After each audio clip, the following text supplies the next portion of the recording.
Ju në gjatë jeta uroj të jeni mirë dashur miq, ritakohemi në këtë bisedë të radhës në një orar i cili është i pazakont për kanalin Krishnik Osmani në YouTube. Sonte do t'ju bëj një bisedë dhe një emision i cili, mbajeni mend, është më i rëndësishmi i jetës time në dimensionin e shpjegimeve gjeopolitike.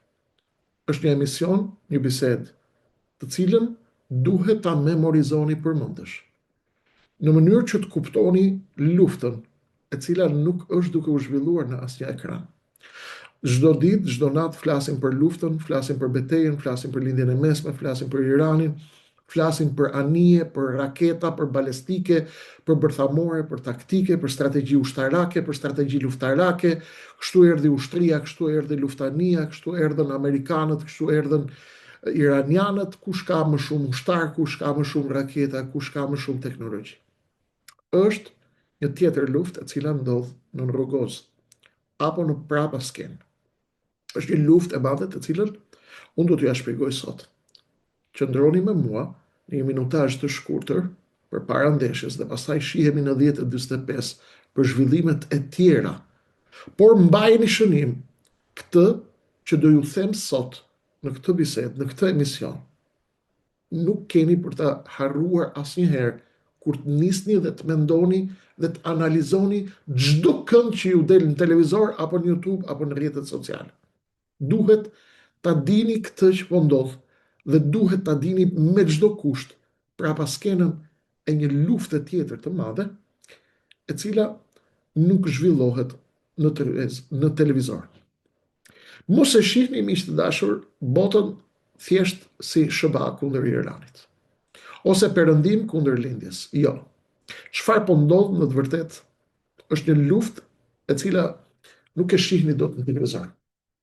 Është një luftë e cila përdor vetëm raketa, nuk përdor vetëm raketa, por letra, kontrata dhe sigurim. Në një anë është Wall Street, qendra e financave globale. Në anën tjetër është City of London, një strukturë më e vjetër, shumë e vjetër, më e sofistikuar, dhe me një fuqi të jashtëzakonshme që i kalon shumë nga qeveritë e botës. Dhe në mes të kësaj përplasje është nafta, është gazi, është Irani, është ngushtica e Hormuzit, një rrugë e vogël ujë ku kalon rreth 20% e naftës dhe e gazit të botës. Çdo lloj kërcënimi, çdo lloj bllokimi, çdo lloj tensioni ka efekt domino, miq të dashur, mbi çmimin e naftës, mbi bursat globale, mbi qeveritë dhe mbi jetën e qindra miliona njerëzve në të gjithë botën. Nuk është thjesht një lojë gjeopolitike. Nuk është thjesht një lojë ushtarake. Nuk është thjesht një lojë me globalistë dhe me patriot. Kujdes. Loja është më e ngatëruar se kaq. Dëgjojeni me kujdes dhe miqësisht, me të gjithë vërtetësinë e shpirtit dhe të mendjes, ju bëj ftesë, memorizojeni me kujdes çdo gërm që do ju them në këtë emision. Nuk është një lojë gjeopolitike, miq. Është loja për kontrollin e botës. Dhe kush e kontrollon këtë lojë është pyetja më e madhe. Nuk janë vetëm ushtrit, miq të dashur, as satelitët amerikanë. Nuk janë vetëm luftanijet amerikane, as marinzat. Nuk janë satelitët në ajër, as bomba bërthamore. Është një tjetër lojtar gjigant në botë që ka çelësat e planetit. Janë Lloyd's of London, është City of London. Pa to nuk ka tregti. Kompanitë më të fuqishme të sigurimit dhe të siguracioneve në botë. Pa to nuk ka tregti, nuk ka biznes, nuk ka para. Pa tregti nuk ka ekonomi. Dhe kur rritet rreziku, rriten edhe fitimet, ju e dini. Dhe fuqia qëndron tek ata që vendosin standardin e rrezikut global. Ju flasin natën dhe ditën për raketa, për bomba, për raketa, sisteme Patriot, sisteme THAAD, për Storm Shadow, për B-52, B-72, F-35, F-16, gjenerata 4, gjenerata 5. Kështu ushtarët, kështu generalet, kështu do vinë me këmbësori, kështu do vinë me luftanie. Jo u goditën kaq raketa sot, por ka disa raketa të cilat nuk ju a shpjegojnë. Sepse një pjesë e madhe e njerëzve nuk kuptojnë nga ekonomia. As nga loja e biznesit. As nga ajo që fshihet prapa ushtarëve që shkojnë në frontin e luftës. Tani kemi një pyetje të gjithë duhet ta bëjnë. Donald Trump, a është lojtar kundër sistemit, apo është thjesht një version i ri i sistemit? Kjo është një pyetje e cila bëhet sot në majat e botës dhe në majat atyre të cilët kanë mendje dhe kanë tru, jo ata të cilët lexojnë verbërisht. Dhe përtej Donald Trump, kush tjetër është duke lëvizur në heshtje në botë, ndërton rrugë të reja tregtare, sfidon dollarin amerikan, është vetëm Kina, apo është e gjitha Kinë, apo është edhe Rusia, apo ka dhe lojtarë të tjerë, apo janë thjesht pjesë të një loje më të madhe të cilën ne nuk e shohim. Ju e dini që unë i urrej konspiracionet dhe konspiracionistët. Veçanërisht mashtruesit ndërtyre të cilët pretendojnë se luftojnë kundër Iluminatit apo Kabalës tek televizionet e Iluminatit dhe të Kabalës. Këta janë mashtruesit që i përlon sistemi, përveç idiotëve të tjerë dhe tufave të debilëve, të cilët të mashtrojnë njerëzit sepse njerëzit e shkret, nuk din gjë, nuk pjesën e tyre më të madhe. Ndërkohë që ju ndiqni lajmet dhe shihni analizat e ekspertëve, një segment i vogël jetik i planetit po mund të shkaktoj kolapsin global. Një lëvizje e gabuar në ngushticën e Hurmuzit, miq të dashur, dhe skena globale mund të shpërthej brenda orësh. Ky nuk është thjesht një konflikt rajonal. Është një luftë për kontrollin e jetës ekonomike të botës. Ju duhet ta dini mirë këtë dhe ta memorizoni. Prandaj qëndroni me mua edhe disa minuta, sepse tani do t'ju lidh të gjitha me fiet. Nga Lloyd's of London tek Wall Street në Amerikë, nga Irani tek Amerika dhe aleatët, dhe nga tensionet në ngushticën e Hurmuzit tek fuqia e heshtur e Kinës dhe e Rusisë. Sepse kjo është historia që nuk kanë për t'ju treguar kur, dhe sot do ta shihni me sytë tuaj. Po ndodh një luftë që nuk e shihni në televizor. Dhe atë luftë unë do t'ju shpjegoj tani, me shumë pak fjalë, me shumë kujdes.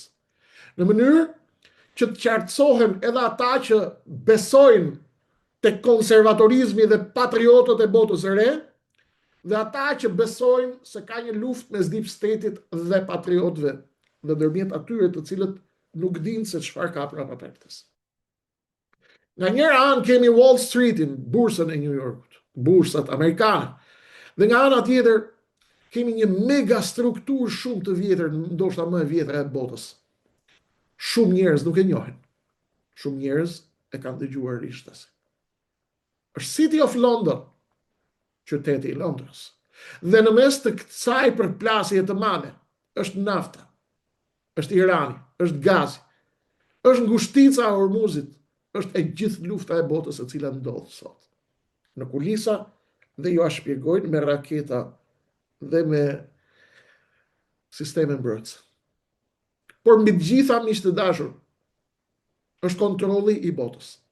Kontroll i cili është bërë për shekuj me radhë, në emër perandorish ekonomike, financiare dhe në emër llozhash të dukshme apo të padukshme. Pse askush nuk flet për siguracionet e luftës, arma më e madhe bërthamore e botës. Ju e dini që një strukturë si Lloyd's of London ka fuqinë më të madhe se shumë shtete të botës, a dini këtë apo nuk e dini? A keni dëgjuar për fuqinë e frikshme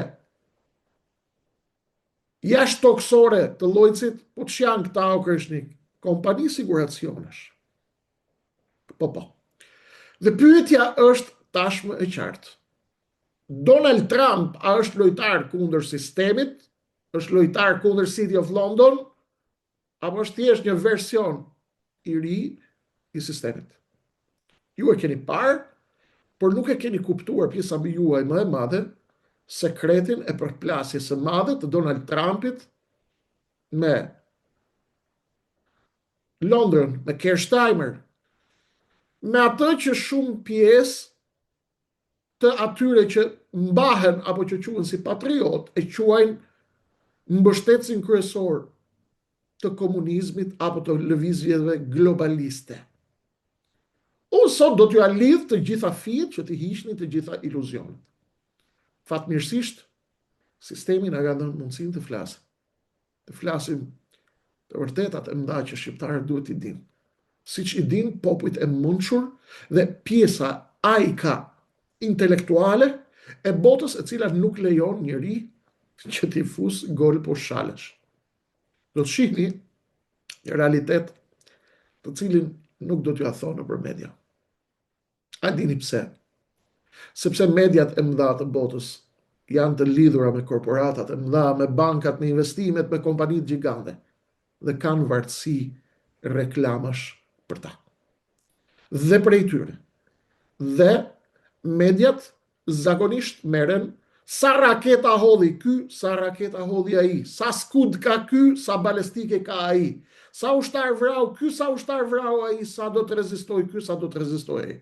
Por në fakt, këta nuk e njohin lojën politike, lojën ekonomike dhe lojën prapa perdes që lëviz të gjithë pushtetin e botës, luftanijet e botës, lëviz Pentagonin, lëviz agjensit, lëviz Bashkimin Evropian, Londrën, Anglinë, Rusin, Kinë. Bota miq të dashur nuk drejtohet vetëm nga qeverit, ju besoj e dini këtë. Kontrollohet nga 3 elementë të rëndësishëm bota miq. Financa, siguria dhe energjia. Ndaj të lufta sot në botë, kryesisht ndohet për këto 3 elementë, për financë, për ekonomi dhe për energji. Dhe këtu na rishfaqen dhe i herë pushteti i frikshëm i Lloyd's of London. Kjo nuk është thjesht një kompani sigurime shpiq. Është një shtet i thellë, i cili drejton shumë nga ekuilibrat financiar të botës. Është një sistem i cili nëse një lëviz një anije në botë apo jo, e vendos ai. Nëse nafta transportohet në gjirin persik apo në botë, e vendos ky sistem. Nëse ekonomia botërore funksionon apo bllokohet, e vendos ky sistem. Po çfarë po na thua o Krishnik? Ja, dëgjoni edhe pak sepse do t'ju shpjegoj në detaj.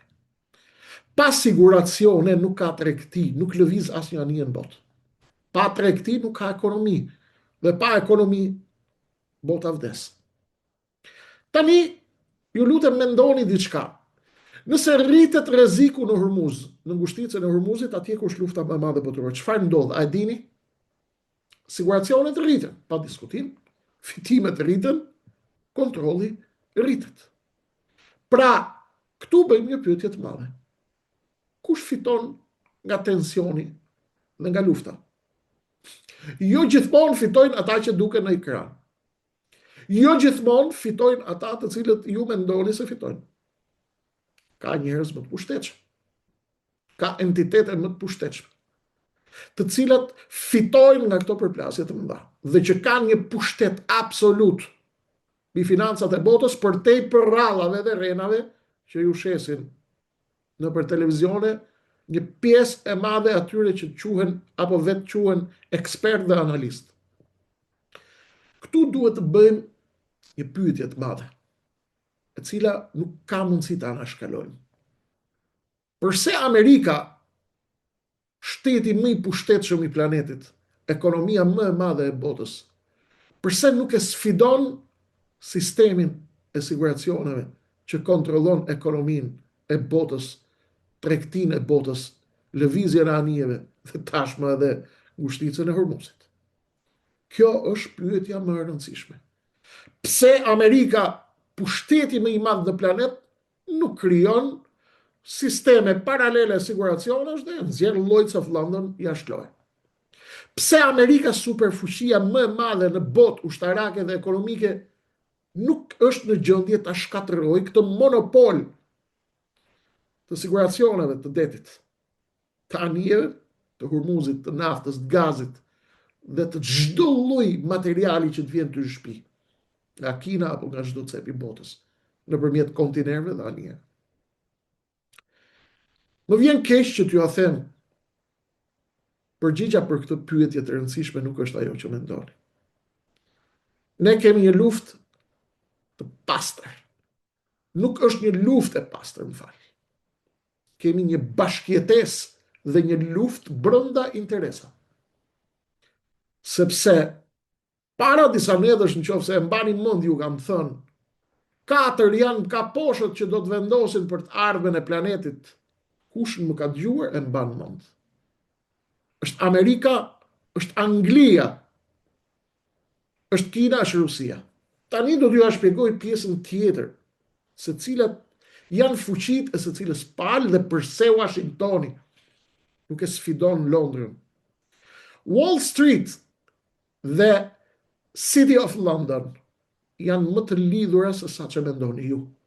Ju që përpiqeni të gjeni armiq kudo, apo mes kujdo. Kapitalet lëvizin bashkë në botë, por pjesa më e madhe e njerëzve nuk e njohin ekonominë, as kapitalet, as financat, dhe merren vetëm me raketa dhe me ushtar. Gjeopolitika lidhet me gjeoekonominë dhe lidhet edhe me dimensionin ushtarak. Kush i shkëput nga njëra tjetra nuk e kupton lojën fatkeqësisht. Elitat financiare të botës, miq të dashur, janë të ndërthura mirë me njëra tjetrën. Pra, ideja e një përplasje totale për ta hedhur botën në erë është një mashtrim i madh, është një iluzion i madh, është një rrenë e madhe, është një rrenë totale. Amerika nuk e sfidon City of London, sepse Amerika është bashkë një nga 2 kolonat, bashkë me Londrën, që komandojnë ekuilibrat gjeopolitik dhe gjeoekonomik të planetit. Tu lind një pyetje tjetër e rëndësishme. Po arabët me kë janë? A janë me City of London? Apo janë me Washingtoni? Pyetje e rëndësishme. Një pjesë e madhe e njerëzve mendojnë se arabët janë me Amerikën. Të tjerë janë të mendimit se jo, arabët në fakt i kanë lidhjet më të mirë me britanikët. Në fakt, nuk ka një përgjigje të prerë. Sepse e vërteta është shumë komplekse dhe atë kompleksitet unë jam betuar t'ju a them ju çdo natë si të vetmin shërbim që me modesti ja ofroj popullit tim, kaq mund të ofroj për ju, t'ju tregoj ato që mi kanë mësuar mua, kulisat që mi kanë mësuar mua, që të heq iluzionet dhe perdet, si të shkoni tek okulisti, sa po kalon një moshë caktuar, vinë të moshuarit e shkret, shkojnë tek okulisti dhe heqin, operojnë perdet e syrit, sepse nuk shohin shumë. Kështu janë dhe njerëzit, të cilëve u flasin çdo ditë për politika, për bomba, për raketa, nuk kuptojnë politikën dhe financat.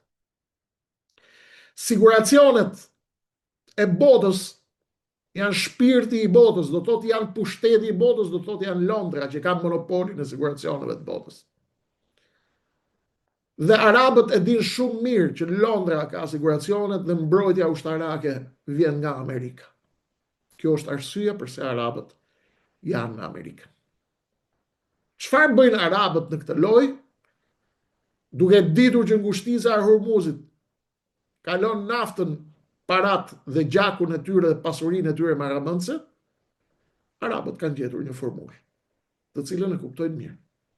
Balanca ndërmjet Londrës dhe Washingtonit. Ju duhet ta kuptoni që arabët nuk janë besnik. As nuk kërkohet të jenë besnik, sepse në marrëdhëniet ndërkombëtare nuk ekziston besnikëria. Ata nuk janë besnik, por janë pragmatist dhe ruajnë interesat e tyre.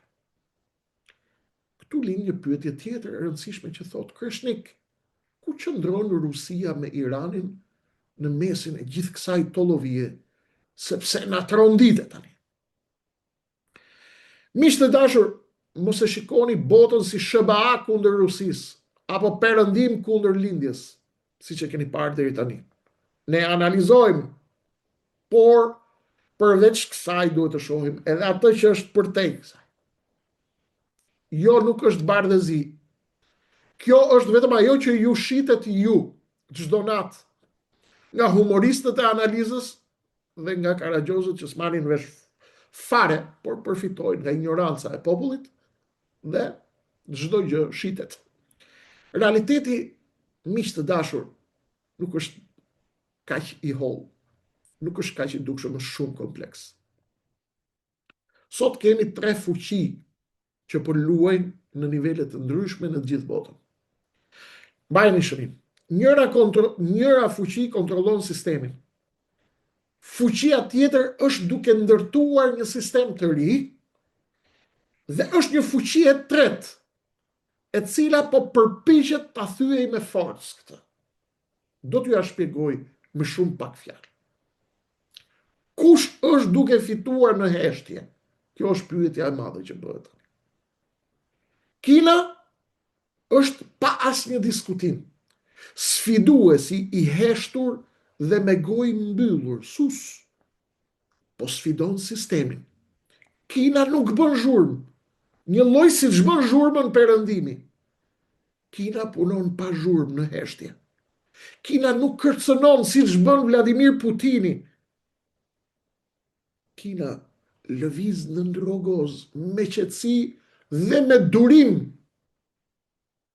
durim kinez.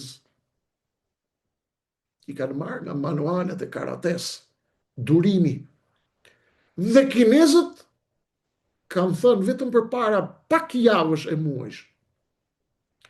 Do të vi një ditë kur kokën që nuk e kemi luajtur 2000 vjet duke thënë po të gjithëve, do të vi një ditë kur ne nuk do ta luajmë më kokën për t'i thënë po të gjithëve. Do të vi dita kur do të themi jo. Dhe ky është plani i Kinës. Kina po bën diçka shumë më të rrezikshme se sa që mendoni ju. Kina po bën diçka më të rrezikshme se Putini. Kina po ndërton sistemin paralel, i cili do të sfidojë sistemin perëndimor. Nuk e sulmon drejt për së drejti sistemin financiar global, i cili kontrollohet nga City of London dhe Wall Street. Nuk përplaset hapur Kina as me Londrën, as me Washingtonin. A është rastësi, jo është strategji. Por ndërkohë çfarë bën Kina? Ajo po lidh kontinente me njëri tjetrin me infrastrukturë, po financon shtete, po krijon infrastrukturë, rrugë të reja tregtare, po merr në administrim porte, aeroporte, infrastrukturë dhe logjistikë.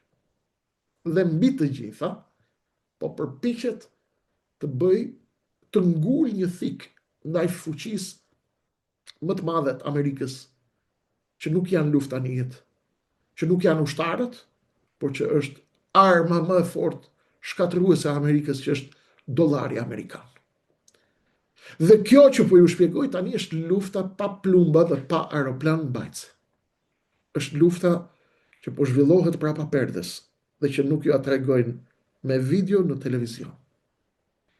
Është lufta për vdekje ekonomike dhe është jashtëzakonisht e rrezikshme, sepse kjo luftë nuk ka shenja, nuk ka plumba, nuk ka raketa. Ajo ndodh në heshtje dhe të vret të ekzekuton në heshtje. Rusia, cili është pozicioni i saj në këtë sistem? Rusia është fuqia që trondit, godet, por nuk ka fuqi të kontrollojë. Rusia është ndryshe. Pra, çfarë bën Rusia? Rusia nuk ndërton sisteme të reja globale, sepse nuk e ka fuqinë e Kinës. Kina po ndërton sistem global paralel. Nga sistemi i City of London dhe i sistemi i Washingtonit. Rusia po përdor dy fuqit e vetme që ka. Energjin dhe ushtrin. Këto janë dy armët e Vladimir Putinit dhe të strategut të tij, i cili e këshillon. Gazi, nafta dhe ushtria ruse, tanket e Rusisë. Këto janë fuqia e madhe e Rusisë që e mbajnë atë lojtar në sistemin e ri global. Rusia mund të krijojë një krizë në çdo moment, sa herë që ajo të bindet se duhet ta bëjë këtë. Mund të trondisë tregjet, mund të destabilizojë rajone të tëra nëse Vladimir Putini e merr vendimin për ta bërë këtë.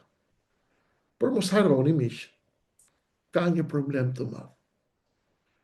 Nuk e kontrollon Rusia, nuk ka fuqi të kontrollojë financën globale. Nuk kontrollon dot siguracionet dhe nuk kontrollon dot mekanizmin që e menaxhon krizën, ndryshe nga Londra dhe nga Washington. Pra, Rusia mundet ta ndezë zjarrin, por nuk e kontrollon dot zjarfiksin. Rusia ndez zjarrin, por s'ka në kontroll zjarfiksin. Tre botë pra në një botë të vetme. Sot ne miq të dashur kemi një realitet i cili nuk është as unipolar, as multipolar i pastër. Kujdes. Nuk kemi sot as realitet unipolar të pastër, as multipolar të pastër. Por çfarë kemi? Kemi tre shtresa fuqie, të cilat duhet t'i kuptojmë me shumë imësi dhe me shumë kujdes. E para shtresë është sistemi global, financa, siguracione, tregtia. E dyta është fuqia e Kinës, e cila po sfidon sistemin dhe po ndërton një alternativë të re ndaj sistemit, dhe fuqia, shtresa e tretë është Rusia, e cila krijon presion dhe tension, por e pafuqishme për të kontrolluar lojën financiare. Miq të dashur, kjo është një lojë shumë më e komplikuar se sa duket. Nuk është lojë bardhëzi. Ja shpjegoj çdo ditë. Është një rrjet i frikshëm interesash të cilat ndërthuren me njëra tjetrën. Dakord? Për ta kuptuar këtë mund të kemi nevojë të flasim 2 ditë, 3 ditë rresht. Por unë po ja bëj në formën e një emisioni të shkurtuar që ju ta memorizoni përmendësh. Mos u mashtroni nga propaganda. Kina nuk është shpëtimtarja e njerëzimit. Më vjen keq që u them. Kina nuk është shpëtimtarja e njerëzimit. Rusia nuk është shlirimtarja e njerëzimit dhe perëndimi nuk është aq i ndarë sa ju duket. Mbajini shënim këto të vërteta. Pastaj kush i beson, kush nuk i beson është tjetër histori. Unë po ju jap atë që them dhe atë që mendoj. Të gjithë dhe të gjithë lojtarët janë pjesë e një loje më të madhe. Një lojë më e madhe të cilën jo të gjithë njerëzit kanë fuqi ta kuptojnë. Dallimi ndërmjet tyre është vetëm në strategji. Kina po ndërton në heshtje. Rusia godet me forcë dhe perëndimi kontrollon strukturën. Kjo është, si ta themi, në pamje të parë. Dhe ndërkohë që ju shihni lajmet, duhet bëni një llogari shumë të rëndësishme. Është duke u ndërtuar një rend i ri botëror dhe këtë ju a kam përsëritur çdo natë. Ju këtë e dini. Dhe pyetja që duhet bëjmë këtu është kur do ta kuptoj publiku këtë lojë? Kur do ta kuptoj publiku? Ndërsa bota fiket nga tensionet mes SBA-ve dhe Iranit një segment i vogël, por jetik i planetit mund të shkaktoj kolapsin global, kur të dojë ai. Gushtica e Hormuzit, ajo që ndodh këtu, nuk është vetëm çështje nafte, miq, por kontroll mbi jetën e miliona njerëzve në të gjithë botën dhe kontroll i fatit të ekonomisë botërore. Është segmenti më i rëndësishëm i botës. Ngushtica e Hormuzit në Iran dhe politika e jashtme duhet kuptuar. Irani duhet të tregoj forcë në çdo lëvizje ngushticën e Hormuzit, dhe kur e tregon këtë forcë, është si të ndezësh një shkop zjarri mbi tregjet globale. Ngushtica e Hormuzit është segmenti më kritik. Aty kaloi 20% e naftës së botës. Çdo kërcënim apo çdo bllokim ka efekt të menjëhershëm në çmimin e naftës dhe në stabilitetin botëror. Shtetet e Bashkuara të Amerikës dhe aleatët e tyre monitorojnë çdo lëvizje me satelit dhe me flota të fuqishme në të gjithë botën. Por çdo incident mund të jetë trigger për një krizë botërore. Lidhja me Londër, the City of London. Duhet ta dini miq se çdo lëvizje nafte kontrollohet në botë financiarisht nga Londra dhe Washingtoni, as mos keni asnjë dyshim. Kompanitë e sigurimit Lloyds dhe City of London vendosin për standardin, për rrezikun global, dhe kjo nuk është e lehtë. Pra Irani dhe ngushtica e Hormuzit janë një lojë e rrezikshme ku çdo gabim mund të ketë efekt domino mbi bursat, mbi valutën dhe qeveritë. Tashmë mbrim në një konkluzion të madh. Kur flasim për tensionet mes SBA e Iranit, mos mendoni vetëm raketat dhe diplomaci. Kujdes. Mendoni çmimin e naftës, ekonominë globale dhe kontrollin që Londra dhe Washingtoni kanë mbi çdo lëvizje. Një veprim i gabuar në Hormuz dhe skena globale e gjitha mund të shpërthej brenda orëve. Madje, ka njerëz të cilët mendojnë se atje në ngushticën e Hormuzit, Irani nuk ka qenë fare në lojë. Në kuptimin e mbylljes së ngushticës dhe bllokimit saj. Kush ka qenë? Kompanitë e sigurimeve në Londër, ato që kontrollojnë botën e siguracioneve dhe që janë të vetmet që japin garancinë, janë ata të cilat mundet ta bllokojnë ngushticën e Hormuzit pa shkrepur asnjë fishek. Si ndodh kjo? Për herë të parë, Lloyds of London nuk kanë prerë polisa sigurimi për anijet që tregtojnë naftë në ngushticën e Hormuzit në gjirin Persik, ku kalon 20% e naftës së botës. Për herë të parë, në 3 marsin e këtij viti, ata nuk kanë pranuar të presin asnjë policë sigurimi për siguracioni, pra për anijet që dalin nga atje. Dhe kjo është e mjaftueshme për të bllokuar dhe për të ndaluar qarkullimin e anijeve, qarkullimin e naftës dhe për të paralizuar në sekond ekonominë botërore. Unë shpresoj të kem qenë i qartë. Shpresoj ta keni kuptuar çfarë ju kam thënë dhe çfarë po ju them. Shpresoj që kjo t'ju ndihmoj sa më shumë të kuptoni lojën e madhe të prapaskenës, të ekonomisë të paras, që qëndron pas ushtarëve, ushtrive, raketave balistike dhe raketave të tjera. Mesazhi është i qartë. Arabët duhet të ruajnë ekuilibrin mes Londrës dhe Washingtonit. Dhe mesazhi nga siguracionet nga City of London ishte i qartë për arabët. Parat nuk do t'i çoni të gjitha në Amerikë. Do të ruani balancën si gjithmonë mes Londrës dhe Washingtonit. Përndryshe, prishet loja dhe bllokohen anijet dhe nuk del asnjë pikë naftë për botën. Tashmë zgjidhjen e keni ju. Loja është më e madhe. Donald Trump është në mesin e kësaj stuhie të madhe, në mesin e këtij cikloni.